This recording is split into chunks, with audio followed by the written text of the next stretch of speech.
아버지, 엄마 두고 그 여자한테 가겠다는 거예요? 아들이 그 말을 했을 때도 저는 제 선택이 틀렸다고 생각하지 않았습니다. 평생 저를 챙겨준 아내를 두고 첫사랑과 다시 살겠다고 했으니 자식들 눈엔 제가 제정신이 아니어 보였을 겁니다. 그래도 그때의 저는 늦게라도 제 마음을 알아주는 사람을 만났다고 믿고 싶었습니다. 처음엔 다들 저를 말리는 것도 괜한 걱정인 줄 알았습니다. 그런데 2달도 지나지 않아 제가 서 있던 자리가 한꺼번에 무너지기 시작했습니다. 대체 그때 저는 뭘 그렇게까지 믿고 있었던 걸까요? 시작 전 구독과 좋아요로 함께해 주시고 어느 지역에서 듣고 계신지 댓글로 한 번씩만 남겨주세요. 그곳에 행복이 닿길 바라겠습니다. 퇴직을 하고 나서 처음 몇 달은 그냥 쉬는 게 좋았습니다. 35년을 아침마다 넥타이를 메고 나갔으니 아무것도 하지 않아도 되는 날이 선물처럼 느껴졌거든요. 늦게 일어나도 아무도 뭐라 하지 않고 점심을 느지막이 먹어도 괜찮고 소파에 앉아 텔레비전을 켜놓은 채 낮잠을 자도 누가 들여다보지 않는 그 자유가 처음엔 꽤 달콤했습니다. 그런데 그게 석 달쯤 지나면서부터 조금씩 달라지기 시작했습니다. 자유인 줄 알았던 게 사실은 그냥 빈 시간이었던 거예요. 갈 곳이 없었고 할 일이 없었고 누가 저를 기다리는 곳도 없었습니다. 회사에 다닐 때는 몰랐는데 퇴직을 하고 나서야 제가 얼마나 회사라는 틀에 기대어 살았는지 알게 됐습니다. 직함이 없어지고 나니 저라는 사람이 어디에 있는지 잘 모르겠더라고요. 아침에 눈을 뜨면 할 일이 없었습니다. 처음엔 홀가분했는데 나중엔 그 홀가분함이 공허함이랑 구분이 안 됐습니다. 점심을 먹고 나면 오후가 너무 길었고 저녁을 먹고 나면 밤이 또 길었습니다. 텔레비전을 켜도 뭘 봐야 할지 몰랐고 채널을 돌리다 끄는 날이 많았습니다. 그냥 앉아서 창밖을 보는 시간이 늘어났어요. 아파트 아래로 사람들이 지나가는 걸 멍하니 내려다보다가 저 사람들은 다 어딘가로 가는데 나는 어디 가는 사람이냐 그런 생각이 드는 날도 있었습니다. 그게 좀 무서웠습니다. 솔직히요. 아내 선희는 그런 저를 묵묵히 챙겨줬습니다. 아침을 차려주고 제가 좋아하는 된장찌개를 끓여주고 외출할 때 날씨가 흐리면 우산을 챙기라고 했습니다. 33년을 그렇게 해온 사람이었으니까요. 선희는 말이 많은 편이 아니었습니다. 크게 웃지도 않고 크게 화내지도 않는 묵직하게 집을 지켜온 사람이었습니다. 제가 직장에 다닐 때는 그 묵직함이 든든했습니다. 집에 들어오면 밥이 있고 깨끗한 옷이 있고 아무 말 안 해도 내 자리가 있다는 게 당연하게 느껴졌거든요. 그런데 퇴직을 하고 하루 종일 집에 있게 되니까 그 당연함이 무게로 느껴지기 시작했습니다. 여보, 약 드셨어요? 오늘 병원 예약 잊지 마세요. 그 친구 만날 거면 너무 늦지 말고요. 틀린 말이 하나도 없었습니다. 다 저를 위한 말이었어요. 그런데 그 말들이 하루하루 쌓이다 보니 어느 순간부터 챙겨주는 게 아니라 감시받는 것처럼 느껴지기 시작하더라고요. 아침에 선희가 뭔가를 말할 때마다 어깨가 조금 무거워지는 느낌이 들었습니다. 숨을 크게 들이쉬고 싶은데 공기가 부족한 것 같은 그런 답답함이었어요. 제가 이상한 거였겠죠? 지금 생각하면요. 그때 저는 그걸 몰랐습니다. 그 무렵에 동창 모임 연락이 왔습니다. 오랜만에 열리는 대학 동창 모임이었습니다. 연락이 오기 전까지는 갈 생각도 없었어요. 그런데 퇴직하고 나서 사람을 만나는 일이 부쩍 줄어든 터라 그날따라 그냥 한번 가보자는 마음이 생겼습니다. 선희는 아무 말 없이 와이셔츠를 다려줬습니다. 잘 다녀오라는 말도 없었고 늦지 말라는 말도 없었습니다. 그냥 다려서 옷걸이에 걸어뒀어요. 지금도 그 장면이 가끔 생각납니다. 그게 얼마나 큰 마음이었는지 그때는 몰랐습니다. 모임 장소는 시내 중심가 한식집이었습니다. 오랜만에 보는 얼굴들이 세월을 달고 앉아 있었고 서로 반갑다는 인사를 나누는 분위기였습니다. 저도 몇 사람과 악수를 하고 오래된 기억들을 꺼내 웃고 그럭저럭 어울렸습니다. 오랫동안 잊고 있던 이름들이 불쑥불쑥 튀어나왔고 다들 어떻게 살았냐며 서로의 세월을 들여다보는 자리였습니다. 그 시간이 나쁘지 않았어요. 오랜만에 제가 어딘가에 속해 있다는 느낌이 들었거든요. 그런데 그날 자리 한쪽에 앉아 있던 한 사람이 눈에 들어왔습니다. 윤미정이었습니다. 대학 1학년 때 같은 과 여학생이었습니다. 저랑 몇 달 연락을 주고받다가 흐지부지 멀어진 사이였어요. 첫사랑이라고 부르기엔 너무 짧은 인연이었지만 기억 속에서는 유독 선명하게 남아있던 이름이었습니다. 머리가 하얗게 새어 있었고 눈가에 세월이 보였지만 웃을 때 얼굴이 환해지는 건 옛날이랑 똑같았습니다. 저를 알아보고 손을 흔들 때 가슴이 이상하게 두근거렸습니다. 민망할 정도로요. 정우 씨, 오랜만이에요. 그 말 한마디가 이상하게 오래 귀에 남았습니다. 미정은 제 옆자리에 앉았고 우리는 모임 내내 이런저런 이야기를 나눴습니다. 미정은 말을 잘 들어줬습니다. 제가 퇴직 얘기를 하면 고개를 끄덕이고 요즘 심심하다고 하면 그 심심함을 충분히 이해한다는 듯 맞장구를 쳐줬습니다. 그런데 그게 꾸며낸 느낌이 아니었어요. 진짜로 공감하는 것처럼 보였습니다. 눈빛이 따뜻했고 말이 자연스러웠고 제 이야기를 듣다가 웃을 때 그 웃음이 억지 같지 않았습니다. 선희는 제 말을 틀리게 듣는 일이 없었지만 이렇게 맞장구를 쳐주는 사람은 아니었습니다. 그 차이가 그날따라 크게 느껴졌습니다. 지금 생각하면 그건 비교가 아니라 착각이었습니다. 오래 쌓인 관계와 방금 시작된 설렘을 같은 자리에 올려놓고 재는 건 애초에 말이 안 되는 일이었으니까요. 그때는 그걸 몰랐습니다. 모임이 끝날 무렵 미정이 연락처를 건네줬습니다. 자연스럽게요. 가끔 밥이라도 먹어요, 정우 씨. 저는 별 생각 없이 받았습니다. 집에 돌아와 선희가 차려준 저녁을 먹으면서도 주머니 속 종이 쪽지가 자꾸 신경 쓰였습니다. 꺼내보지는 않았습니다. 그냥 거기 있었어요. 그게 시작이었습니다.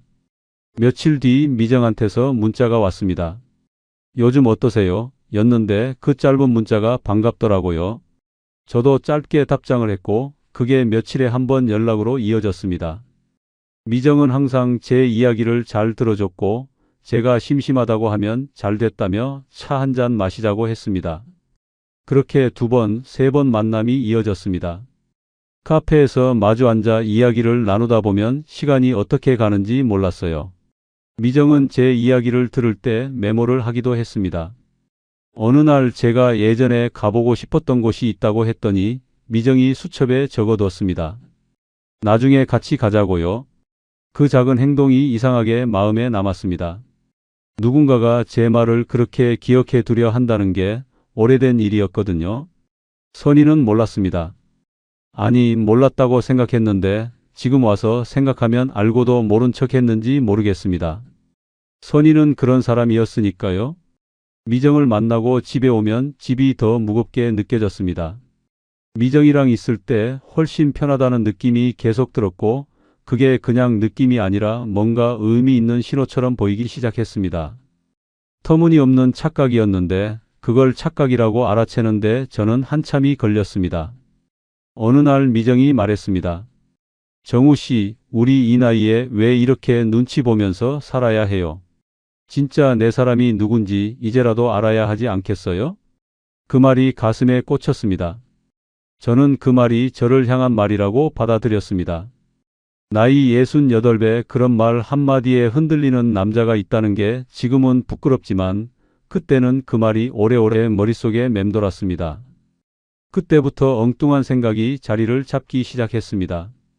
선희와 사는 이 집이 진짜 제 자리인지 아니면 그냥 오래 살아서 익숙해진 자리인지 구분이 안 됐습니다.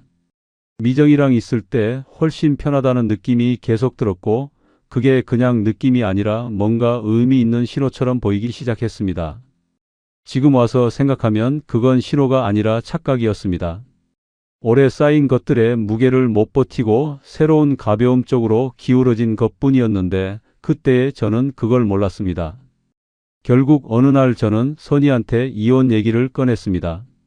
선희는 처음에 아무 말도 하지 않았습니다. 그냥 저를 바라봤습니다. 한참을요.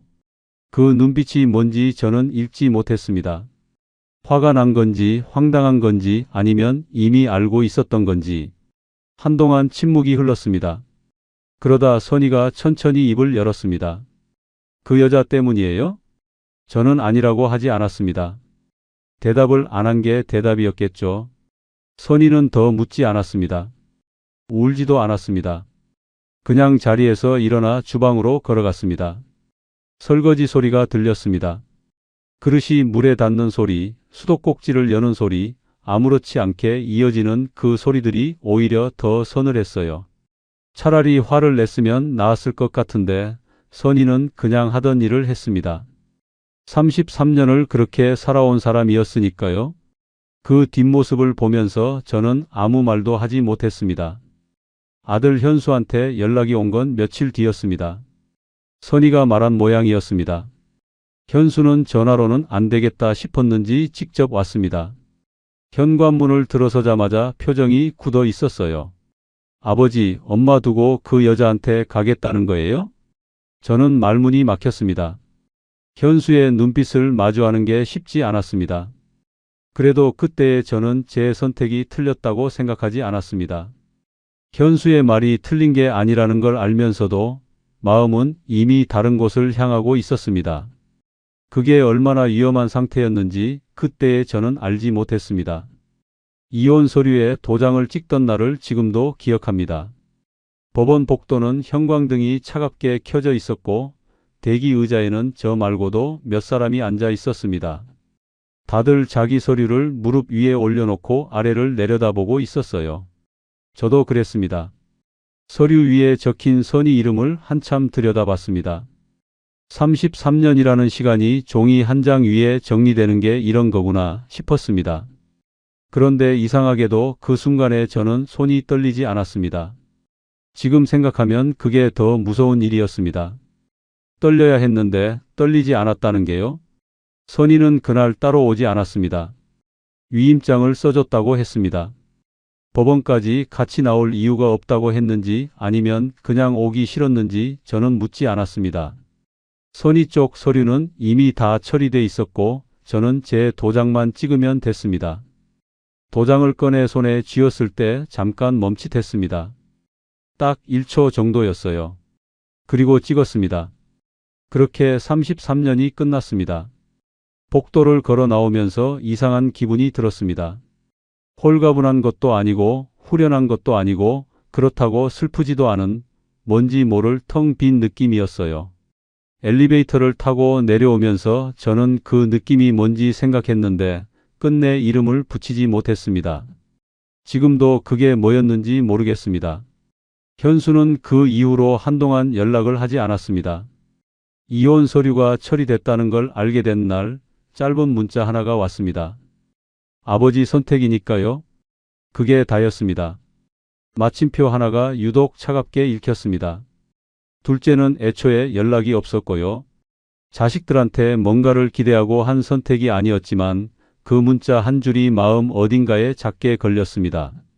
그냥 넘겼습니다. 그때는요. 미정과의 재혼은 서둘렀습니다. 이혼이 마무리되고 얼마 지나지 않아 미정이 말했습니다. 정우 씨, 우리 이제 뭘 기다려요? 저는 그 말이 좋았습니다. 기다릴 것 없다는 말처럼 들렸거든요. 이 나이에 절차를 따지고 시간을 재는 게 무슨 의미냐, 그냥 같이 살면 되는 거 아니냐, 그런 마음이 들었습니다.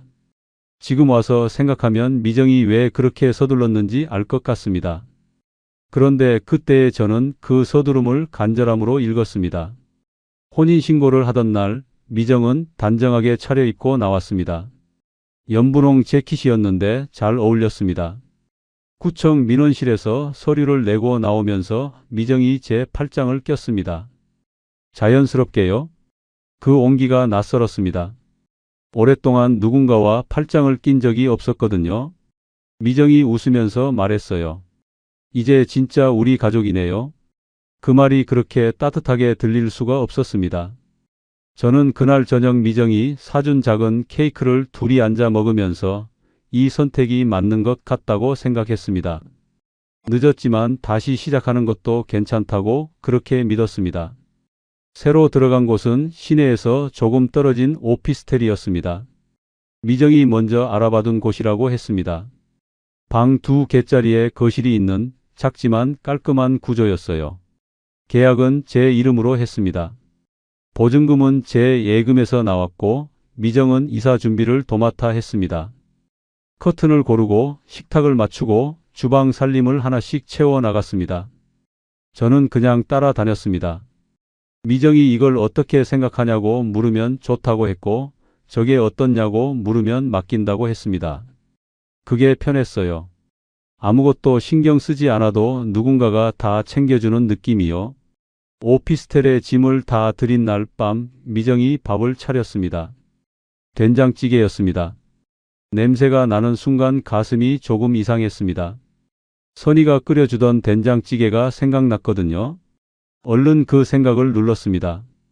미정이 마주 앉아 웃으면서 말했어요. 정우 씨, 이제 걱정 없어요. 내가 다 챙길게요. 저는 그 말을 믿었습니다. 그때는요. 처음 몇 주는 진짜로 좋았습니다. 아침에 일어나면 미정이 먼저 일어나 커피를 내려놓고 간단하게 토스트라도 준비해뒀습니다. 저녁엔 같이 동네를 한 바퀴 걷기도 했고 주말엔 미정이 가보고 싶다는 식당을 찾아가기도 했습니다. 밥을 먹다가 별것 아닌 얘기로 웃기도 했습니다. 오랜만에 느끼는 온기였어요. 누군가와 같은 밥상 앞에 앉아서 웃는다는 게 그게 얼마나 사소하고 소중한 건지 새삼 느꼈습니다. 미정은 그 시절에 진짜 다정했습니다. 제가 좋아하는 반찬을 기억해뒀다가 차려주고 제 건강을 걱정해서 약도 미리 챙겨줬습니다. 어느 날은 제가 예전에 가보고 싶다고 했던 곳을 기억해두고 있다가 날 좋은 날 같이 가자고 했습니다. 수첩에 적어뒀던 그곳이었습니다. 저는 그걸 기억하고 있었냐고 했고 미정은 당연하죠 하고 웃었습니다. 그 웃음이 가짜였는지 진짜였는지 저는 지금도 모릅니다. 처음부터 계획이었는지 아니면 처음엔 진심이었다가 어딘가에서 달라진 건지 어느 쪽이든 결과는 같았지만 그게 궁금한 건 어쩔 수 없었습니다. 인간이 그렇잖아요. 속은 것보다 처음부터 속인 것이 더 잔인하게 느껴지니까요. 그 무렵에 미정의 말 속에 처음으로 다른 결이 섞였습니다. 재혼하고 한 달쯤 지났을 때였습니다. 저녁을 먹다가 미정이 아무렇지 않게 물었어요. 정우 씨, 퇴직금은 지금 어디 넣어놨어요? 저는 별 생각 없이 대답했습니다. 어느 은행 정기예금이라고? 만기가 언제라고요? 미정은 고개를 끄덕이며 요즘은 금리가 낮아서 그냥 두면 아깝다고 했습니다. 부부끼리 재산 얘기 나누는 거 이상할 것 없다고 생각했습니다. 그냥 넘겼어요. 며칠 뒤엔 아파트 정상금 얘기가 나왔습니다. 선이와 살던 아파트를 처분하면서 받은 돈이었습니다. 미정이 물었어요. 그 돈은 어떻게 정리됐어요? 통장에 그냥 있는 거예요? 이번에도 저는 대답했습니다. 그냥 입출금 통장에 있다고요. 미정은 그러면 이자도 없다며 뭔가 굴려야 하는 거 아니냐고 했습니다. 맞는 말이었습니다. 그래서 그냥 맞다고 했습니다. 지금 생각해보면 미정은 제 재산 규모를 파악하고 있었던 겁니다. 그런데 그때 저는 그걸 재산 파악이라고 읽지 않고 부부니까 당연히 함께 고민하는 것이라고 읽었습니다. 그 착각이 나중에 얼마나 크게 벌어지는지를 그때는 몰랐습니다. 그래도 그 시절이 좋았던 건 사실입니다. 재산 얘기가 나오고 나서도 미정은 여전히 다정했거든요. 밥을 잘 차려줬고 아침에 먼저 일어나 커피를 내려줬고 주말 외출을 제안하기도 했습니다. 그래서 저는 그 질문들이 그냥 부부의 대화라고 생각했습니다. 재산을 노리는 사람이 이렇게 다정할 수 있냐고 스스로에게 물었습니다. 그럴 리 없다고 대답했습니다. 그게 제 두 번째 실수였습니다. 다정함과 진심을 같은 것으로 봤던 거였어요. 다정할 수 있으면서도 진심이 아닐 수 있다는 것을 저는 그때 몰랐습니다. 아니, 알고 싶지 않았는지도 모릅니다. 알게 되면 이 생활이 무너지는 거였으니까요. 재혼한 지 2달이 가까워지면서 미정의 질문이 조금씩 잦아졌습니다. 보험 얘기도 나왔습니다. 정우 씨 보험은 어떻게 돼 있어요? 수익자가 혹시 전 부인으로 돼 있는 건 아니죠? 그 말에는 약간 뾰족한 무언가가 섞여 있었습니다. 저는 확인해 보겠다고 했습니다. 미정은 빨리 정리하는 게 낫다며 이제 가족이 바뀐 거잖아요. 라고 덧붙였습니다. 틀린 말이 아니었습니다. 그래서 그것도 그냥 넘겼습니다. 하지만 그 말들이 하나씩 쌓이면서 뭔가 이상하다는 느낌이 희미하게 생기기 시작했습니다. 미정이 저한테 관심을 갖는 게 제 하루가 어떤지보다 제 통장이 어떤지에 더 집중되는 것 같다는 느낌이요. 그 느낌을 저는 애써 눌렀습니다. 부부가 된 지 한 달도 안 됐는데 의심부터 하면 안 된다고 스스로 다독였습니다. 신뢰가 없으면 함께 사는 게 의미 없다고 생각했거든요. 그래서 그냥 믿기로 했습니다. 그날 밤 저는 잠자리에 누워 천장을 봤습니다. 미정이 옆에서 고르게 숨을 쉬고 있었습니다. 저는 그 숨소리를 들으면서 이 사람이 나를 진심으로 생각하고 있을 거라고 다시 한번 다짐하듯 믿었습니다. 그 믿음이 얼마나 위태로운 것 위에 서 있었는지 머지않아 알게 됩니다. 재혼하고 2달째로 접어들던 어느 아침이었습니다. 미정이 주방에서 뭔가를 하고 있었고 저는 소파에 앉아 텔레비전을 켜놓고 있었습니다. 별다른 대화도 없었고 특별한 일도 없는 평범한 아침이었어요. 그런데 그날따라 오피스텔 안 공기가 묘하게 무거웠습니다. 뭐라 설명하기 어려운 무게였어요. 미정이 주방에서 그릇 소리를 내는 것도 냉장고 문을 여닫는 것도 다 평소랑 똑같은데 어딘가 달랐습니다. 소리는 같은데 온도가 달라진 느낌이라고 해야 할까요? 저는 텔레비전을 보는 척하면서 미정을 곁눈질로 봤습니다. 예전에 카페에서 마주 앉았을 때 미정은 항상 저를 보면서 웃었습니다.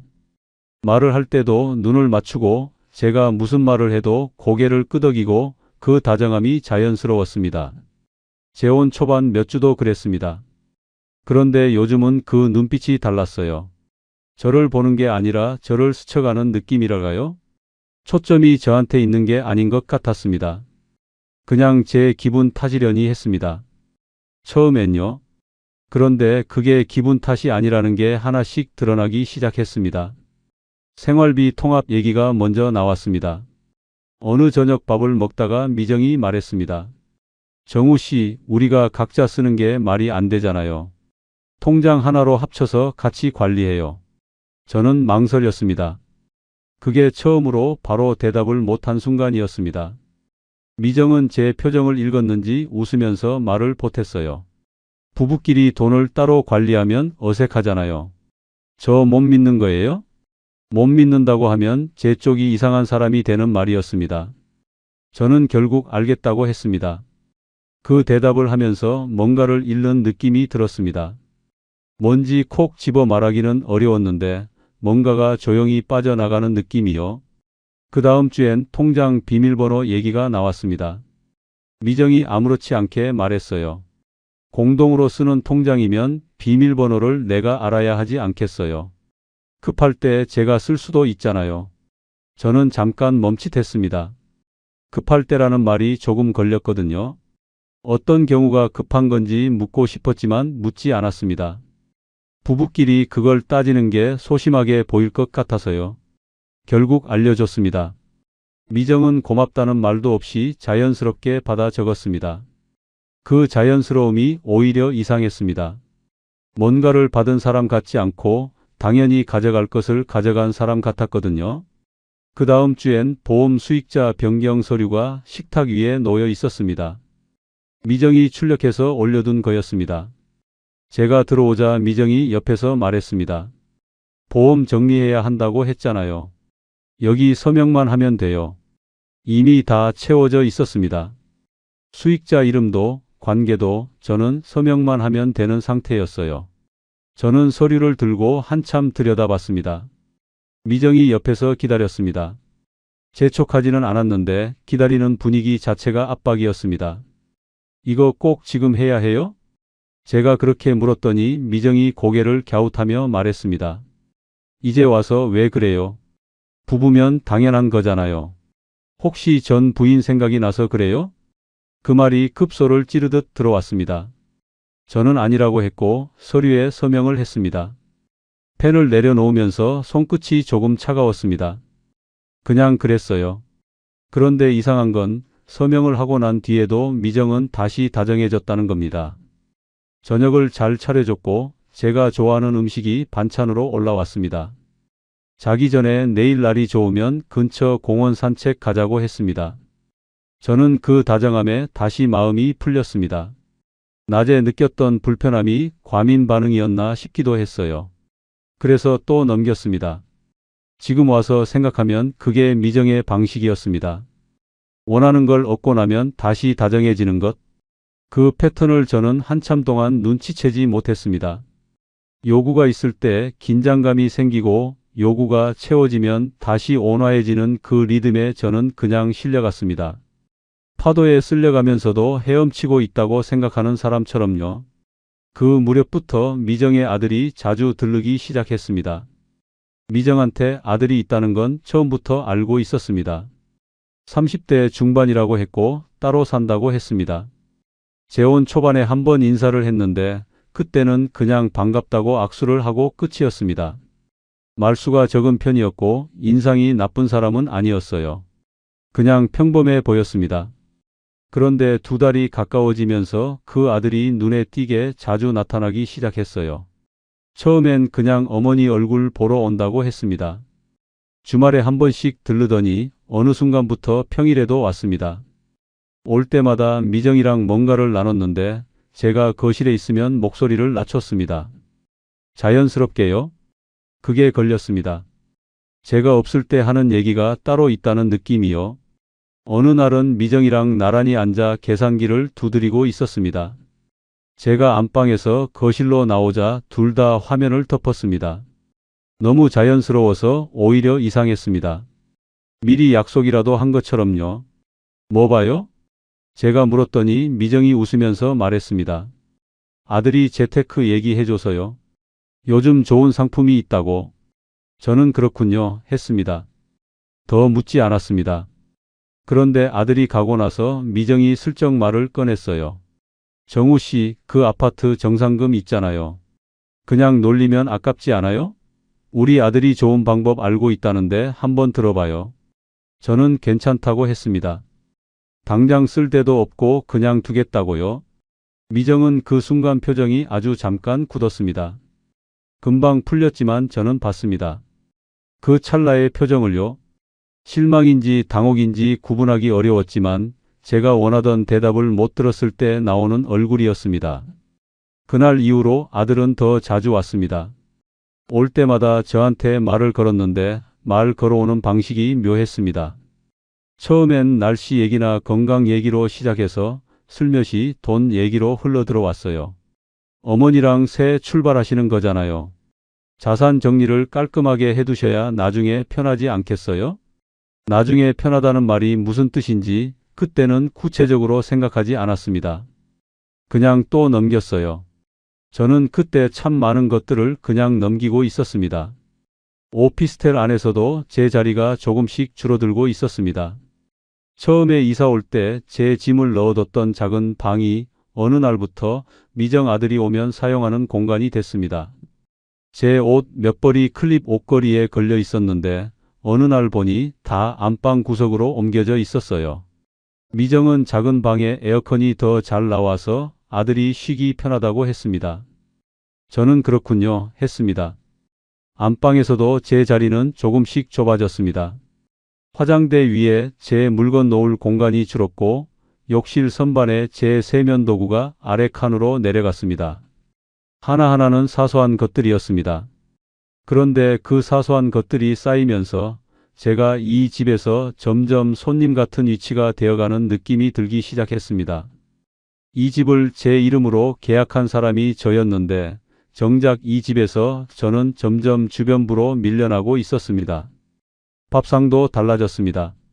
처음 몇 주는 미정이 정성껏 차렸는데 2달이 가까워지면서 식사가 점점 간단해졌습니다. 반찬이 줄었고 국도 자주 빠졌습니다. 어느 날은 편의점 도시락이 식탁에 놓여 있었어요. 미정은 오늘 피곤하다고 했습니다. 저는 괜찮다고 했습니다. 그런데 그날 저녁 미정 아들이 왔습니다. 미정이 주방으로 들어갔습니다.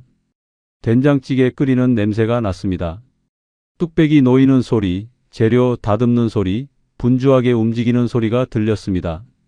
저는 거실 소파에 앉아 그 냄새를 맡으면서 아무 말도 하지 않았습니다. 말이 목까지 올라왔는데 삼켰습니다. 이걸 꺼내면 싸움이 되고 싸우면 제가 속이 좁은 사람이 될 것 같았습니다. 아들한테 찌개 끓여주는 걸 뭐라 하는 새 남편, 그게 되고 싶지 않았거든요. 그래서 참았습니다. 그날 밤 잠자리에서 눈을 감고 오래 생각했습니다. 뭔가 잘못되고 있다는 건 알았습니다. 그런데 어디서부터 잘못된 건지, 어디서부터 짚어야 하는 건지 실마리가 잡히지 않았습니다. 미정이 나쁜 사람이라는 확신도 없었고, 그렇다고 다 괜찮다는 확신도 없었습니다. 그 사이 어딘가에서 저는 멍하니 떠 있었어요. 선희가 생각났습니다. 아주 잠깐이었습니다. 선희가 아무 말 없이 된장찌개를 끓여주던 장면이 스쳐갔습니다.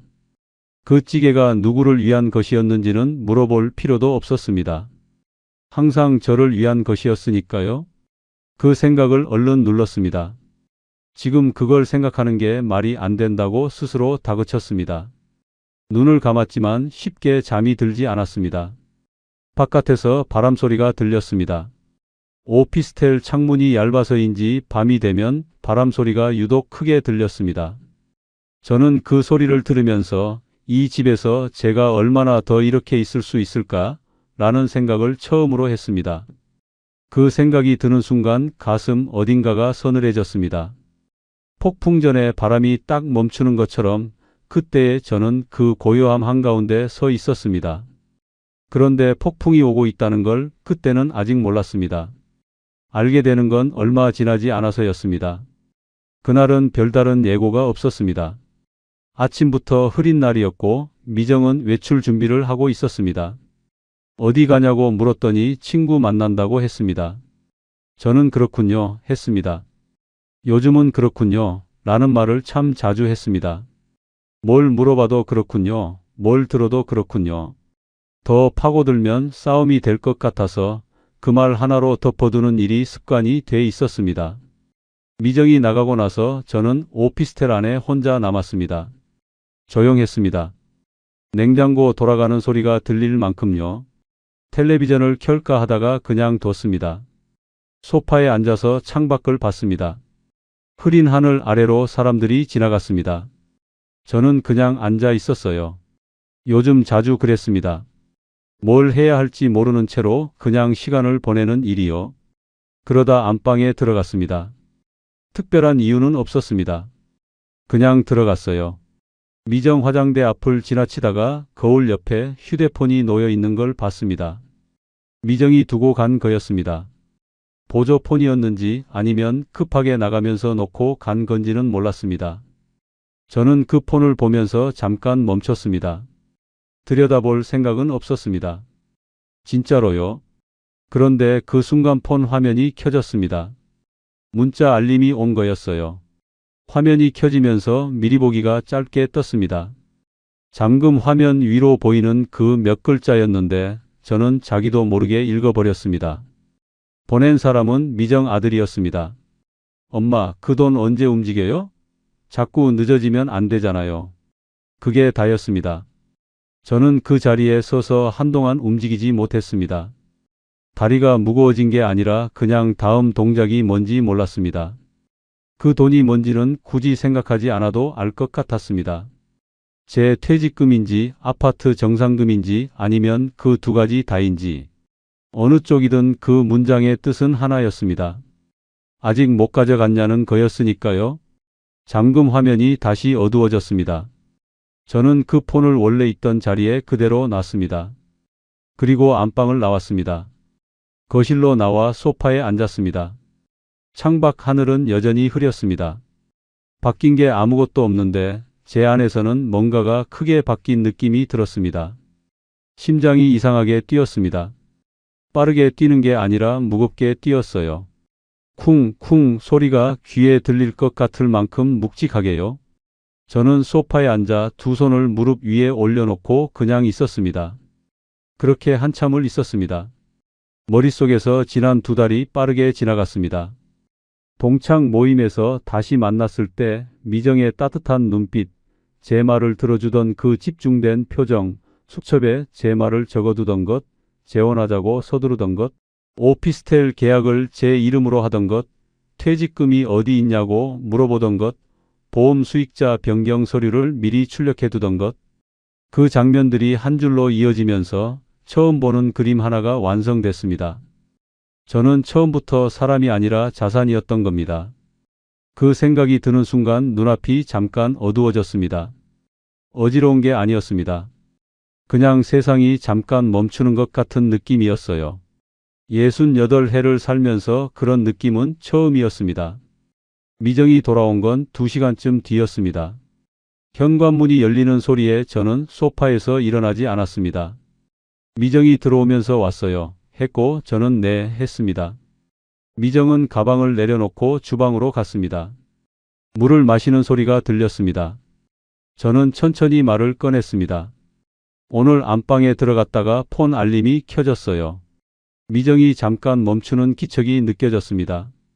물컵 내려놓는 소리가 들렸어요. 무슨 알림이요? 아들한테서 문자 왔던데요. 그 돈 언제 움직이냐고. 침묵이 흘렀습니다. 짧은 침묵이었지만 아주 밀도가 높은 침묵이었어요. 미정이 주방에서 거실로 나왔습니다. 표정을 보니 당황한 게 아니었습니다. 어떻게 대응할지 계산하는 얼굴이었습니다. 저는 그 표정을 보면서 알았습니다. 이 사람은 지금 놀란 게 아니구나. 이 순간이 올 수도 있다는 걸 이미 알고 있었던 거구나. 그 생각이 드는 순간 가슴 어딘가가 단단하게 굳는 느낌이 들었습니다. 그거 오해예요. 아들이 자기 일로 돈 얘기한 거예요. 저는 고개를 끄덕이지 않았습니다. 어떤 돈이요? 미정이 잠깐 눈을 내리깔았다가 다시 들었습니다. 그냥 아들 사업 자금 얘기예요. 나한테 빌려달라는 거 있었거든요. 저는 그 말을 듣고 잠시 생각했습니다. 그 설명이 맞을 수도 있었습니다. 문자 한 줄만 봤으니까요. 그런데 이상하게 그 설명이 들어오지 않았습니다. 퍼즐 조각처럼 지금까지 쌓인 것들이 한꺼번에 떠올랐거든요. 통장 비밀번호, 보험 수익자 변경, 생활비 통합, 아들이 자꾸 와서 계산기를 두드리던 것, 아파트 정상금은 어떻게 됐냐는 질문들. 그 조각들이 이제 한자리에 모이는 느낌이 들었습니다. 저는 천천히 말했습니다. 미정 씨, 나한테 솔직하게 말해줬으면 좋겠어요. 나를 만난 게 나라는 사람이 좋아서였어요. 아니면 다른 이유가 있었어요? 미정의 표정이 굳었습니다. 잠깐이었습니다. 그러다 표정이 풀리더니 제가 예상하지 못한 말이 나왔습니다. 정우 씨, 이 나이에 사랑만 믿고 살아요? 저는 그 말을 듣는 순간 숨이 막혔습니다. 반박을 하려는데 말이 나오지 않았습니다. 그 문장이 너무 직접적이었거든요. 돌려서 말하거나 부인하는 게 아니라 그게 뭐가 문제냐는 식으로 받아치는 말이었습니다. 미정이 이어서 말했습니다. 나도 현실이 있어요.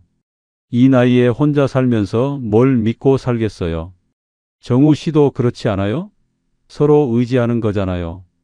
그게 결혼이지. 그게 뭐 잘못된 거예요? 말은 매끄러웠습니다. 논리도 있었어요. 그런데 그 매끄러움이 오히려 섬뜩했습니다. 준비된 말처럼 들렸거든요. 이 상황이 왔을 때 어떻게 말할지 미리 생각해둔 사람의 말처럼요. 저는 한참 미정을 바라봤습니다. 동창 모임에서 처음 다시 봤을 때의 그 얼굴이 겹쳤습니다. 저를 보면서 웃던 얼굴, 제 말을 들어주던 눈빛, 이 나이에 왜 눈치 보며 사냐고 하던 목소리. 그게 다 계산된 것이었는지 아니면 처음엔 진심이었다가 어딘가에서 달라진 건지 저는 알 수 없었습니다. 알 수 없다는 게 더 비참했습니다. 속았는지 아닌지조차 확인할 수 없다는 게요. 그 불확실함이 분노보다 더 깊은 곳에서 저를 무너뜨렸습니다. 화가 나면 뭔가를 할 수 있는데 허탈하면 아무것도 할 수가 없거든요. 목이 잠겼습니다. 저는 더 말을 잇지 않았습니다. 미정도 더 말을 하지 않았습니다. 우리는 같은 공간에서 서로 다른 방향을 바라보고 있었습니다. 그 침묵이 오래 이어졌습니다. 그날 이후 저는 말수가 줄었습니다. 미정도 달라졌습니다.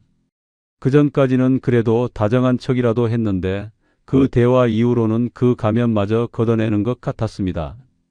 밥도 따로 먹는 날이 생겼고 같은 공간에 있어도 대화가 없었습니다.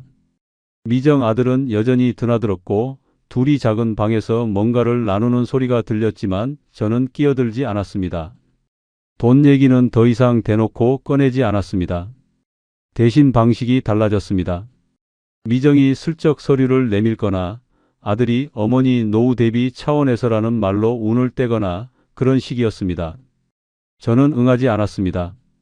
모른 척하거나 생각해 보겠다고 하거나 요즘 몸이 좋지 않다는 핑계를 댔습니다. 그러면서도 이미 넘어간 것들이 자꾸 머릿속에서 걸렸습니다. 비밀번호, 보험 수익자, 통합된 생활비 통장. 제가 아무렇지 않게 내준 것들이었습니다. 부부니까 당연하다고 생각하면서요. 그게 얼마나 아니란 생각이었는지 그제야 실감이 났습니다. 어느 날 밤 저는 혼자 은행 앱을 열어봤습니다. 잔액을 확인했습니다. 생활비 명목으로 빠져나간 돈이 생각보다 많았습니다. 딱 잘라 이상하다고 할 수준은 아니었지만 제가 쓴 것치고는 많았습니다. 공과금, 식비, 생활용품이라고 하기엔 숫자가 조금 컸어요. 언제 어디서 빠져나갔는지 내역을 하나씩 봤습니다. 대부분 미정이 쓴 것들이었습니다. 저는 앱을 닫았습니다. 다시 열었다가 또 닫았습니다. 손이 조금 떨렸어요. 화가 나서 떨린 건지 두려워서 떨린 건지 그때는 구분이 안 됐습니다. 그날 밤 처음으로 이 결혼을 끝내야 한다는 생각을 했습니다. 아직 확신은 아니었습니다. 그냥 생각이었습니다. 그런데 그 생각이 머릿속에 들어오자마자 바로 다음 생각이 따라왔습니다. 그러면 나는 어디로 가나? 선희와 살던 집은 이미 팔렸고 자식들은 차갑게 돌아섰고 다시 돌아갈 자리가 없었습니다. 제가 스스로 다 없애버린 거였습니다. 그 깨달음이 이불 속에서 천천히 아주 천천히 내려앉았습니다. 그게 제가 이 결혼에서 처음으로 진짜 혼자가 된 밤이었습니다. 그리고 그날 밤 저는 그제야 선희가 어떤 사람이었는지를 비로소 알기 시작했습니다. 33년 동안 아무 말 없이 곁에 있어줬던 사람. 이혼 얘기를 들었을 때 울지도 않고 그냥 설거지하러 가던 사람. 그 뒷모습이 얼마나 단단한 사람의 뒷모습이었는지 그 차가운 오피스텔 방 안에서 혼자 이불을 덮고 누워서야 알게 됐습니다. 너무 늦게요. 그날 아침은 평소랑 다를 게 없었습니다. 눈을 떴을 때 미정은 이미 일어나 있었고 주방에서 무슨 소리가 났습니다. 저는 천천히 일어나 세수를 하고 거실로 나왔습니다. 미정은 저를 보지 않았습니다. 식탁에 뭔가가 놓여 있었는데 제 것은 아니었어요. 미정 혼자 먹을 것만 있었습니다. 저는 그냥 냉장고를 열어 물을 꺼내 마셨습니다. 뭐라 하지 않았습니다. 요즘은 그런 날이 더 많았으니까요. 밥을 같이 먹는 날보다 따로 먹는 날이 많아졌고 말을 나누는 날보다 침묵이 흐르는 날이 많아졌습니다. 같은 공간에 있지만 서로 다른 공기를 마시는 것 같은 느낌이 들었어요. 그 느낌이 이미 몇 주째 이어지고 있었습니다. 저는 외출하기로 했습니다. 딱히 갈 곳이 있었던 게 아닙니다. 그냥 집 안에 있기가 답답했어요. 오피스텔 복도가 좁고 어두워서 현관문을 열고 나오면 그나마 숨이 트이는 느낌이 들었습니다. 저는 가볍게 점퍼 하나를 걸치고 나왔습니다. 미정은 제가 나가는데 쳐다보지도 않았습니다. 엘리베이터를 타고 내려오면서 핸드폰을 봤습니다. 현수한테서는 여전히 연락이 없었습니다. 이혼 이후로 명절도 지나갔고 제 생일도 지나갔는데 아들한테서 먼저 연락이 온 적이 없었습니다. 제가 먼저 문자를 보낸 적이 한 번 있었는데 답장이 하루 뒤에 왔습니다. 짧게요. 저는 그 뒤로 먼저 연락하지 않았습니다. 동네를 한 바퀴 걸었습니다. 날씨가 쌀쌀했습니다. 가로수 잎이 절반쯤 떨어져 있었고 바람이 불 때마다 마른 잎들이 발밑에서 바스락거렸습니다. 걸으면서 생각했습니다. 지금 내가 어디에 서 있는 건지를요. 이 오피스텔이 내 집이 맞는 건지 미정이 내 아내가 맞는 건지 경계가 흐려진 느낌이 들었습니다. 이름은 다 있는데 실체가 없는 것들처럼요. 벤치에 앉아서 오가는 사람들을 한동안 봤습니다. 다들 어딘가로 가고 있었습니다. 장을 보러 가는 사람, 아이 손을 잡고 걷는 사람, 이어폰을 꽂고 뛰는 사람. 저는 거기 앉아서 갈 곳을 생각했는데 딱히 떠오르는 곳이 없었습니다. 갈 곳이 없는 게 아니라 가고 싶은 곳이 없는 거였습니다. 그 차이가 그날따라 크게 느껴졌어요. 1시간쯤 걷다가 근처 분식집에 들어가서 김치찌개를 시켜 먹었습니다. 혼자 먹는 밥이었습니다. 주인 아주머니가 반찬을 더 갖다 주면서 혼자 오셨어요. 하고 물었는데 그 말이 이상하게 가슴에 걸렸습니다. 네, 했습니다. 밥을 먹으면서 선희가 끓여주던 김치찌개 생각이 났습니다. 억지로 생각한 게 아니라 그냥 났습니다. 맛이 달랐거든요. 뭐가 다른지는 모르겠는데 달랐습니다. 국물을 한 숟갈 떠서 입에 넣고 오래 씹었습니다. 씹을 게 없는데 씹었습니다. 그냥 그러고 있었어요. 창밖으로 사람들이 지나갔습니다. 나는 여기서 뭘 하고 있나? 라는 생각이 들었습니다. 밥을 먹고 있었습니다. 그게 다였습니다. 오후 늦게 오피스텔로 돌아왔습니다. 현관 앞에 서서 번호를 눌렀습니다. 삐 소리가 났습니다. 그런데 문이 열리지 않았습니다. 저는 잠깐 멈췄습니다. 번호를 잘못 눌렀나 싶어서 다시 눌렀습니다. 천천히 정확하게요. 삐 소리가 또 났습니다. 문은 여전히 열리지 않았습니다. 세 번째로 눌렀습니다. 오리움이 울렸습니다. 저는 그 자리에 서서 문을 바라봤습니다. 심장이 서늘해졌습니다. 비밀번호가 바뀐 거라는 걸 세 번째 오리움이 울리는 순간 알았습니다. 알고 싶지 않았는데 알게 됐습니다. 그때 복도 바닥이 눈에 들어왔습니다. 문 옆으로 검은 봉투 2개가 놓여 있었습니다. 묶여 있었어요. 저는 쪼그려 앉아서 봉투를 열어봤습니다. 제 옷가지였습니다. 평소에 입던 옷 몇 벌이랑 세면도구가 들어 있었습니다. 챙겨준 게 아니었습니다. 내다 버린 거였습니다. 저는 그 자리에서 한동안 일어나지 못했습니다. 복도 형광등이 깜빡이었습니다. 낡은 건물이라 가끔 그랬습니다. 깜빡이는 불빛 아래서 저는 검은 봉투 2개를 앞에 두고 쪼그려 앉아 있었습니다. 68살의 남자가요. 이 집을 제 이름으로 계약했던 남자가요. 그 사실이 그 순간 가장 먼저 떠올랐습니다.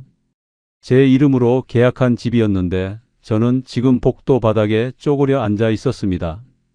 그 아이러니가 너무 선명해서 잠깐 웃음이 날 것 같았습니다. 웃음이 나면 안 되는 상황인데 그 황당함이 먼저 왔어요. 그러다 그 웃음기가 사라지고 나서 진짜 감정이 천천히 올라왔습니다. 초인종을 눌렀습니다. 반응이 없었습니다. 다시 눌렀습니다. 안에서 인기척이 들렸습니다.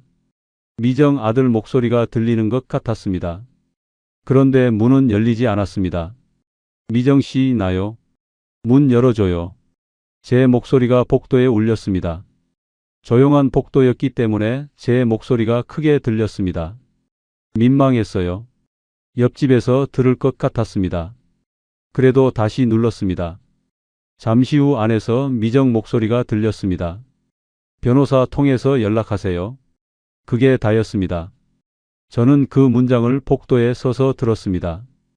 변호사. 그 단어가 귀에 들어오는데 시간이 걸렸습니다. 이미 준비가 돼 있었다는 뜻이었습니다. 갑자기 한 게 아니라 어느 시점부터 이걸 계획하고 있었다는 뜻이었어요. 비밀번호를 바꾼 것도, 짐을 미리 봉투에 담아둔 것도, 변호사 얘기가 바로 나온 것도 다 준비된 수순이었습니다. 저는 그 자리에 서서 아무것도 하지 못했습니다. 소리를 지르고 싶었습니다. 문을 두드리고 싶었습니다. 그런데 손이 올라가지 않았어요. 몸이 말을 듣지 않는 게 아니라 이미 이 싸움이 끝났다는 걸 몸이 먼저 알고 있는 것 같았습니다. 소리를 질러봤자, 문을 두드려봤자 달라지는 게 없다는 걸요. 검은 봉투 2개를 양손에 들었습니다. 묵직했습니다. 제 33년 결혼 생활이 담긴 짐이 아니었습니다. 겨우 2달 살다 나오는 짐이었습니다. 그런데 그 2달이 얼마나 무거운 시간이었는지 봉투를 들어 올리는 순간 온몸이 알았습니다. 엘리베이터를 탔습니다. 문이 닫히는 순간 저는 혼자였습니다. 엘리베이터 안거울에 제 얼굴이 비쳤습니다. 오래 들여다봤습니다. 낯선 얼굴이었습니다. 이 얼굴이 어쩌다 여기까지 왔는지 잘 모르겠다는 얼굴이었습니다. 머리가 많이 새어 있었습니다. 눈가 주름이 깊었습니다. 68이라는 나이가 그제야 실감이 났습니다. 건물 밖으로 나왔습니다. 바람이 불었습니다. 아까보다 더 차가운 바람이었어요. 봉투 2개를 든 채로 저는 잠깐 그 자리에 섰습니다. 어디로 가야 할지 몰랐습니다. 진짜로요. 갈 곳이 없었습니다.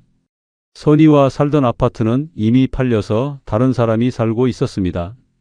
현수는 연락이 닿을 것 같지 않았습니다. 오래된 친구 몇 명이 떠올랐는데 이 꼴을 보이고 싶지 않았습니다. 발이 움직이지 않았습니다. 그냥 거기 서 있었어요. 바람이 다시 불었습니다. 봉투가 흔들렸습니다. 저는 봉투를 꽉 쥐고 오피스텔 건물을 한번 올려다봤습니다. 몇 층인지 세어봤습니다. 미정이 있는 층이 어딘지 알았습니다. 불이 켜져 있었습니다. 그 불빛이 그냥 불빛인데 왜 그렇게 차갑게 보이는지 몰랐습니다. 고개를 돌렸습니다. 그리고 걸었습니다. 근처 모텔에 들어갔습니다. 프런트 직원이 아무 표정 없이 키를 줬습니다. 방에 들어가 봉투를 바닥에 내려놓고 침대에 앉았습니다. 방이 작고 천장이 낮았습니다. 형광등이 밝았어요. 저는 불을 끄고 싶었는데 리모컨이 어딘지 몰라서 그냥 뒀습니다. 핸드폰을 꺼냈습니다. 은행 앱을 열었습니다. 잔액을 확인했습니다. 퇴직금이 들어있던 계좌였습니다. 숫자를 보는 순간 눈앞이 흐려졌습니다. 생각보다 훨씬 많이 빠져나가 있었습니다.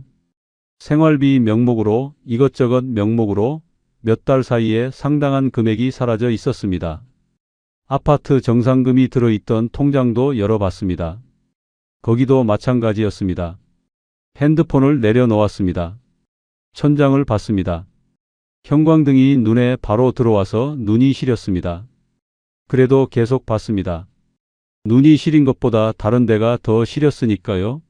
그때 선희 생각이 났습니다. 억지로 떠올린 게 아니었습니다. 그냥 왔습니다. 선희가 아침마다 약을 챙겨주던 것, 외출할 때 우산 챙기라고 하던 것, 이혼 얘기를 꺼냈을 때 울지도 않고 주방으로 걸어가던 뒷모습. 그 장면들이 필름처럼 지나갔습니다. 그 뒷모습이 마지막이었습니다. 그게 제가 33년을 함께한 사람의 마지막 모습이었습니다. 화를 내거나 울거나 붙잡거나 하지 않고 그냥 설거지를 하러 간 뒷모습. 그 사람이 얼마나 단단한 사람이었는지 그 뒷모습 하나가 다 말해주고 있었는데 저는 그때 그걸 몰랐습니다. 모텔방 침대에 누워서 눈을 감았습니다. 잠이 오지 않았습니다. 당연했습니다. 머릿속이 너무 시끄러웠어요. 후회인지 분노인지 자책인지 구분도 안 되는 것들이 뒤엉켜서 계속 올라왔습니다. 그걸 하나씩 정리하려고 해봤는데 정리가 안 됐습니다. 그냥 누워 있었습니다. 새벽이 됐습니다. 창문 밖에서 차 소리가 가끔 들렸습니다. 저는 그 소리를 들으면서 오늘 아침까지만 해도 제게 집이라고 부를 수 있는 곳이 있었는데 지금은 없다는 사실을 천천히 받아들이고 있었습니다. 다 제가 만든 일이었습니다. 선의를 버린 것도, 미정을 믿은 것도, 돈을 내준 것도, 비밀번호를 알려준 것도, 서류에 서명한 것도 하나하나 따져보면 다 제가 한 일이었습니다. 누가 억지로 시킨 게 아니었습니다. 저 스스로 골라서 저 스스로 결정한 것들이었습니다. 그 사실이 가장 무거웠습니다. 남을 탓하면 그나마 덜 아플 텐데 따져보면 다 제 탓이었습니다. 그게 그 새벽에 모텔방 침대에 누워서 제가 도달한 결론이었습니다. 날이 밝아오기 시작할 무렵 저는 현수한테 문자를 보냈습니다. 아버지다. 잠깐 볼 수 있겠니? 답장은 한참 뒤에 왔습니다. 무슨 일이에요? 물음표가 없는 문장이었습니다. 물어보는 게 아니라 확인하는 말이었습니다. 저는 짧게 답했습니다. 미정이랑 끝났다고 지금 갈 데가 없다고요. 현수의 답장은 다시 한참 뒤에 왔습니다. 알겠어요. 말줄임표도 없었습니다. 딱 3글자였습니다. 그 3글자 안에 얼마나 많은 말이 들어있는지 저는 알았습니다. 실망, 피로, 그래도 아버지니까. 그 3가지가 3글자 안에 다 들어있었습니다. 저는 핸드폰을 내려놓고 다시 천장을 봤습니다. 이제 수습을 해야 했습니다. 남은 돈을 지키는 것, 법적으로 정리하는 것, 당장 머물 곳을 찾는 것, 해야 할 일들이 있었습니다. 그런데 그 일들을 생각하기 전에 저는 잠깐 그냥 있고 싶었습니다. 아무것도 하지 않고 그냥 이 방 안에서 제가 얼마나 큰 실수를 했는지를 온전히 느끼고 싶었습니다. 모텔 방 창문으로 아침 빛이 들어오기 시작했습니다. 그 빛이 차갑게 느껴졌습니다. 따뜻한 아침 빛이었는데 저한테는 차가웠습니다. 오늘 하루를 어떻게 시작해야 하는지, 어디서부터 무엇을 해야 하는지 아무것도 보이지 않는 아침이었습니다. 그게 그날 아침의 전부였습니다. 현수네 집에 신세를 진 건 사흘이었습니다. 현수는 작은 아파트에 살고 있었습니다. 방 2개짜리였는데 작은 방에 이불을 깔아줬습니다. 아무 말 없이 깔아줬어요. 고맙다는 말을 하려는데 현수가 먼저 방을 나가버려서 저는 그 말을 이불 위에 앉아서 혼자 삼켰습니다. 며느리는 저를 보면 짧게 인사를 하고 자리를 피했습니다. 어색한 게 당연했습니다. 저도 어색했고요. 첫날 밤 현수가 방문을 열고 들어왔습니다. 아무 말 없이 들어와서 제 맞은편에 앉았습니다. 저도 아무 말을 하지 않았습니다. 한동안 그렇게 있다가 현수가 먼저 입을 열었습니다. 엄마는 알아요? 저는 모를 거라고 했습니다. 연락을 안 했다고요? 현수가 짧게 숨을 내쉬었습니다. 제가 알릴 거? 저는 괜찮다고 했습니다.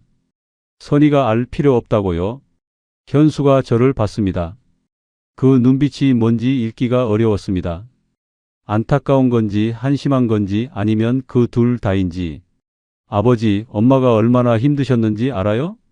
저는 대답을 못했습니다. 아무 말도 안 하고 그냥 다 받아내셨어요. 이혼 서류도 아파트 처분도.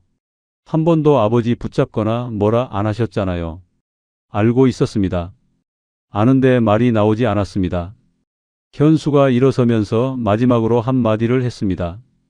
이제 와서 어떻게 할 생각이에요? 물음이 아니었습니다. 그냥 던져놓고 나간 말이었습니다. 저는 그 말을 방 안에 혼자 남아 받아냈습니다. 이제 와서 어떻게 할 생각이냐고. 그 말에 대한 답을 저는 그날 밤 내내 찾지 못했습니다. 미정과의 이혼 절차는 변호사를 통해 진행됐습니다. 현수가 연결해준 변호사였습니다. 처음 상담을 받으러 갔을 때 변호사가 서류들을 훑어보더니 조심스럽게 말했습니다. 이미 빠져나간 돈은 되찾기가 쉽지 않다고요. 명목이 생활비였고 제가 직접 통장 비밀번호를 알려준 거였고 보험 수익자 변경도 제가 서명한 거였으니까요. 법적으로 따져보면 강제로 가져간 게 아니라는 거였습니다. 그 말을 듣는 동안 귀가 먹먹했습니다. 제가 스스로 내어준 거라는 말이었습니다. 속은 게 맞는데 법적으로는 제가 준 거라는 뜻이었습니다. 그 차이가 얼마나 잔인한지 그 자리에서 실감했습니다. 변호사가 서류를 정리하는 소리가 들렸습니다. 저는 그냥 앉아 있었습니다. 재혼한 지 2달 만에 다시 이혼 서류를 받았습니다. 서명을 하면서 33년 만에 처음 이혼 서류를 받았던 날이 겹쳤습니다. 그때는 손이 떨리지 않았는데 이번엔 달랐습니다. 손이 떨렸습니다. 그때는 제가 선택해서 쓴 서류였고 이번엔 제가 당해서 쓰는 서류였습니다. 그 차이가 손끝에서 느껴졌습니다. 도장을 찍고 나서 한동안 그 자리를 떠나지 못했습니다. 변호사가 다음 절차를 설명해 줬지만 귀에 잘 들어오지 않았습니다. 네, 알겠습니다. 하면서 고개를 끄덕였지만 사실 절반도 못 들었습니다. 그냥 앉아 있고 싶었습니다. 이 서류를 들고 나가면 또 어딘가로 가야 하는데 어디로 가야 하는지를 생각하고 싶지 않았거든요. 결국 작은 고시원을 구했습니다. 현수 내에 계속 있을 수는 없었습니다. 며칠이 지나면서 제 존재가 그 집에 부담이 된다는 게 느껴졌거든요. 현수는 내색하지 않았지만 며느리 얼굴이 조금씩 굳어가는 게 보였습니다. 저는 괜찮다고 하고 나왔습니다. 고시원 방은 작았습니다. 침대 하나랑 작은 책상이 전부였어요. 창문이 있었는데 맞은편 건물 벽이 보였습니다. 햇빛이 잘 들지 않았습니다. 저는 짐을 풀면서 이게 지금 내 자리구나 싶었습니다. 68살에 고시원이라니 라는 생각이 들었는데 그 생각에 화가 나지 않았습니다. 화가 날 자격이 있는 상황이 아니었으니까요. 며칠이 지나고 현수한테서 문자가 왔습니다. 엄마가 아버지 소식 들었어요. 저는 한동안 그 문자를 들여다봤습니다. 선이가 알게 됐다는 거였습니다. 뭐라고 했냐고 물어보고 싶었는데 물어보기가 두려웠습니다. 그냥 알겠다고만 답했습니다. 그날 밤 저는 선이한테 전화를 걸었습니다. 벨이 울렸습니다. 3번, 4번. 끊길 것 같았습니다. 그런데 5번째에 선이가 받았습니다. 여보세요? 목소리가 예전이랑 똑같았습니다. 놀랐습니다. 그 평온한 목소리가요. 저는 뭔가를 말하려고 했는데 목이 잠겼습니다. 말이 나오지 않았어요. 나예요. 그게 제가 겨우 꺼낸 말이었습니다. 선이는 잠깐 침묵하다가 말했습니다. 알아요. 그 2글자에 담긴 게 너무 많았습니다. 알고 있다는 것, 기다리지 않았다는 것, 그렇다고 끊지도 않았다는 것. 저는 그 2글자를 듣고 눈이 뜨거워졌습니다. 미안해요. 제가 그 말을 꺼내는데 평생이 걸린 것 같았습니다. 선이는 또 잠깐 침묵했습니다. 그러다 말했어요. 밥은 먹고 있어요? 그 말이었습니다. 그 말에 저는 결국 울었습니다. 소리를 내지 않으려고 했는데 안 됐습니다. 33년을 함께한 사람이 이 상황에서 꺼낸 첫 마디가 밥은 먹고 있냐는 거였습니다. 화도 없고 비난도 없고 그냥 밥이었습니다. 그게 얼마나 큰 말인지 그때 처음으로 알았습니다. 전화를 끊고 나서 한동안 고시원 방 안에서 울었습니다. 소리도 없이 울었습니다. 눈물이 나오는 게 아니라 몸 안에 있던 뭔가가 빠져나가는 것 같았어요. 오래 참았던 게 한꺼번에 나오는 느낌이었습니다. 그런데 그 전화로부터 얼마 지나지 않아서 현수한테 뜻밖의 말을 들었습니다. 현수가 어느 날 짧게 전화를 했습니다. 별말 없이 안부를 묻다가 끝 무렵에 툭 말했어요. 아버지, 엄마 요즘 잘 지내세요? 저는 그 말이 위로인지 보고인지 몰랐습니다. 그냥 듣고 있었습니다. 현수가 이어서 말했습니다. 엄마 요즘 문화센터 다니세요? 수채화 배운다고 되게 좋아하시더라고요. 수채화였습니다. 저는 그 말을 듣고 잠깐 아무 말도 못했습니다. 선이가 수채화를 배운다는 게 왜 그렇게 낯설게 들리는지 몰랐습니다. 33년 동안 선이가 뭘 좋아하는지 저는 제대로 물어본 적이 없었던 거예요. 밥은 잘 차려줬고 집은 깔끔하게 유지했고 불평 한 번 크게 한 적 없는 사람이었는데 그 사람이 뭘 좋아하는지를 저는 몰랐습니다. 수채화를 배우면서 좋아한다는 그 사람을 저는 그제야 처음 보는 것 같았습니다. 현수가 덧붙였습니다. 얼굴도 좀 밝아지신 것 같아요. 전보다요. 그 말에 가슴이 먹먹해졌습니다. 아프면서도 다행이었습니다. 그 2가지가 동시에 왔습니다. 선이가 밝아졌다는 게 다행이었는데 그 밝아짐이 저 없이 가능했다는 사실이 아팠습니다. 아니, 저 없어서 가능했다는 사실이요. 그 말이 오래 머릿속에 남았습니다. 돈은 많이 잃었습니다. 변호사 비용까지 나가고 나니 처음보다 훨씬 줄어 있었습니다. 노후를 버텨줄 거라고 생각했던 돈이었는데 2달 사이에 상당 부분이 사라져 있었습니다. 다시 벌 수 있는 나이가 아니었습니다. 그 돈이 어디로 갔는지 알면서도 되찾을 수 없다는 게 밤마다 잠을 얕게 만들었습니다. 체면도 잃었습니다. 아는 사람들이 이 일을 어디서 들었는지 동창 모임에서 이상한 말이 돌고 있다는 걸 나중에 알게 됐습니다. 어쨌든 저는 잘해주던 아내를 버리고 첫사랑과 재혼했다가 2달 만에 쫓겨난 남자가 됐습니다. 그 이야기의 주인공이 저였습니다. 부끄러웠습니다. 오래오래요. 현수와는 가끔 연락을 했습니다.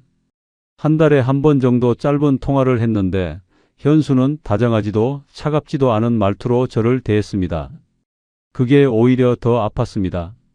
화를 내주면 풀릴 텐데 그냥 담담하게 대하는 게 더 무거웠어요. 저도 현수한테 뭔가를 기대하지 않으려고 했습니다.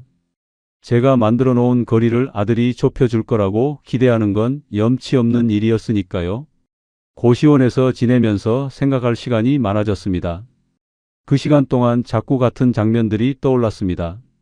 선이가 와이셔츠를 다려주던 것, 약을 챙겨주던 것, 이혼 얘기를 들었을 때 설거지하러 가던 뒷모습, 미정한테서 느꼈던 설렘이 얼마나 얕은 것이었는지, 그 설렘이 사라지고 나서야 선이가 쌓아준 것들이 얼마나 두꺼운 것이었는지 알게 됐습니다. 알게 됐다는 게 달라지는 건 없었습니다. 선이는 이미 다른 삶을 살고 있었습니다. 수채화를 배우면서 얼굴이 밝아진 삶을요. 저는 고시원 방에 있었습니다. 후회한다고 해서 시간이 돌아오는 게 아니었고, 미안하다고 해서 33년이 복원되는 것도 아니었습니다. 그냥 후회는 후회로 남는 거였습니다. 제가 받아야 할 몫이었습니다. 첫사랑이라는 말이 얼마나 위험한지 저는 68배 배웠습니다. 사람이 오래된 기억을 꺼낼 때 그 기억은 대부분 실제보다 좋게 포장돼 있습니다. 젊었을 때의 설렘이랑 늙어서 다시 만난 사람이랑은 다른 겁니다. 저는 그 둘을 같은 것으로 착각했습니다. 기억 속 미정과 실제 미정이 같은 사람인 줄 알았습니다. 그 착각에 33년을 걸었습니다. 퇴직 후 찾아온 무력감도 문제였습니다. 직함이 사라지고 나서 저는 제가 어디에 있는지 몰랐습니다. 그 공허함을 선희한테서 찾지 않고 미정한테서 찾으려 했습니다. 새로운 설렘이 그 공허함을 채워줄 거라고 생각했거든요. 채워줄 수 없었습니다. 설렘은 채움이 아니라 덮음이었습니다. 덮어놓은 것들은 나중에 더 크게 터졌습니다. 고시원 창문으로 보이는 건물 벽을 보면서 가끔 이런 생각을 했습니다. 선희는 지금 어떤 색을 그리고 있을까? 수채화를 배운다고 했는데 어떤 그림을 그리는지 궁금했습니다. 꽃을 그리는지 풍경을 그리는지. 33년을 같이 살았는데 그 사람이 어떤 색을 좋아하는지를 저는 몰랐습니다. 그걸 이제 와서 궁금해하고 있었습니다. 그 궁금함이 이기적인 건지 아닌지는 모르겠습니다. 그냥 그랬습니다. 그게 제가 할 수 있는 전부였습니다. 재혼이 새 인생을 피워줄 거라고 믿었습니다. 2달이 지나고 남은 건 빈 통장과 고시원 방과 후회뿐이었습니다. 무너진 건 재혼 생활이 아니었습니다. 제가 평생 쌓아온 것들, 가정과 신뢰와 노후와 자식과의 관계, 그 전부였습니다. 그걸 무너뜨린 건 미정이 아니었습니다. 저였습니다. 그날 동창 모임에서 미정을 보고 가슴이 두근거렸을 때 그 두근거림을 그냥 두근거림으로 뒀어야 했습니다. 집에 돌아와 선희가 다려준 와이셔츠를 보면서 이게 내 자리라는 걸 알았어야 했습니다. 그걸 몰랐습니다. 아니, 알면서도 외면했습니다. 그게 제 자업자득이었습니다. 고시원 방 작은 창문으로 어느 날 오후 빛이 들어왔습니다. 맞은편 건물 벽 사이로 좁게 비집고 들어오는 빛이었는데 그 빛이 방 앞먼지를 환하게 비췄습니다. 먼지가 빛 속에서 천천히 떠다녔습니다. 저는 그 빛을 보면서 이제부터는 적어도 저한테 솔직하게 살아야겠다고 생각했습니다. 늦었습니다. 많이요. 그래도 그 생각 하나만큼은 고시원 방 안에서 혼자 가지기에 너무 아깝지 않았습니다. 그 빛이 방 안을 가득 채우진 못했습니다. 좁은 틈으로 들어온 빛이었으니까요. 그래도 없는 것보단 나았습니다. 그게 지금 제 자리였습니다. 선희는 오늘도 어딘가에서 붓을 들고 있을 겁니다. 어떤 색을 고르고 있을지 저는 모릅니다. 아마 앞으로도 모를 겁니다. 그걸 알 자격을 제가 스스로 버렸으니까요. 다만 그 사람이 자기 색을 찾아가고 있다는 것만큼은 알고 있습니다. 끝까지 들어주셔서 감사합니다. 구독과 좋아요는 다음 이야기를 이어갈 힘이 됩니다. 그리고 주인공에게 한 줄 응원을 댓글로 남겨주시면 그 마음까지 함께 전해두겠습니다.